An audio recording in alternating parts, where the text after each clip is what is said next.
Welcome to another episode from the Veterinary Medicine Digest. Today, we delve into the fascinating and often heartbreaking world of inherited diseases in our beloved canine companions, specifically focusing on a rare and severe condition known as leukodystrophy. Leukodystrophies are uncommon genetic disorders that impact the creation and upkeep of myelin, the protective sheath around nerve fibers, typically leading to its progressive breakdown after birth. These conditions often manifest with bilateral and symmetrical involvement of the white matter in the brain, spinal cord, and sometimes the optic nerves. This can lead to a wide range of clinical signs affecting movement, vision, hearing, balance, and even behavior. In human medicine, a condition called spongy leukodystrophy, also known as Canavan disease, is well documented, characterized by widespread spongy degeneration of white matter due to mutations in the aspartoacylase gene. Our aim was to describe a Canavan-like disease observed in two female German Shepherd littermate puppies and to investigate if the aspartoacylase gene was responsible for this disorder. We followed the case of two 9-week-old female German Shepherd littermates who were referred with a history of progressive trembling present since birth.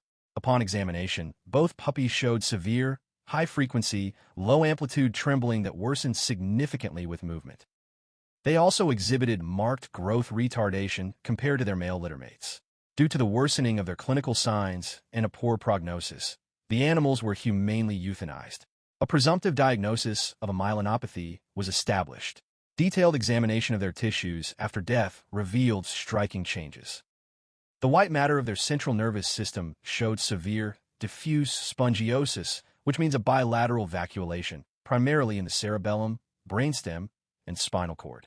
Notably, the neuropil of the oculomotor and red nuclei in the brainstem also showed significant vacuolation.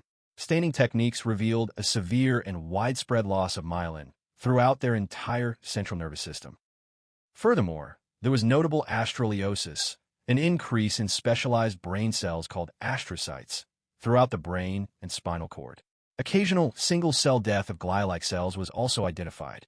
All these findings pointed to a diagnosis of congenital spongy leukodystrophy.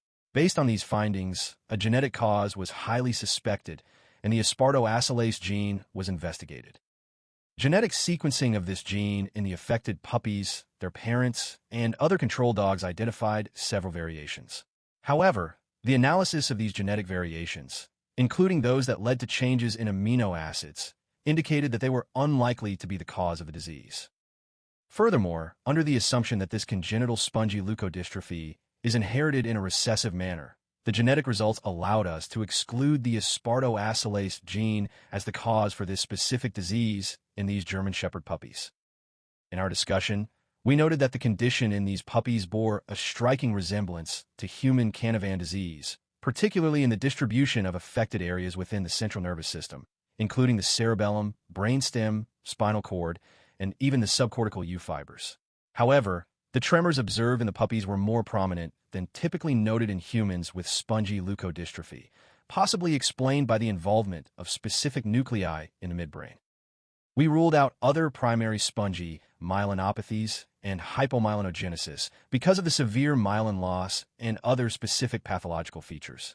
While other myelin disorders have been reported in dogs, and infectious or toxic causes of spongy degeneration were considered, these were ruled out based on the clinical history and findings. In conclusion, this report describes a congenital spongiform leukodystrophy in German Shepherd dogs that closely mirrors human Canavan disease. Although the aspartoacylase gene was excluded, a genetic basis for this condition is still strongly suspected, and its precise cause remains unclear.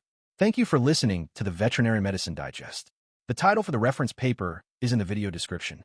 Remember to test your knowledge by answering the questions below, and, as always, keep those minds inspired, hearts light, and tails wagging.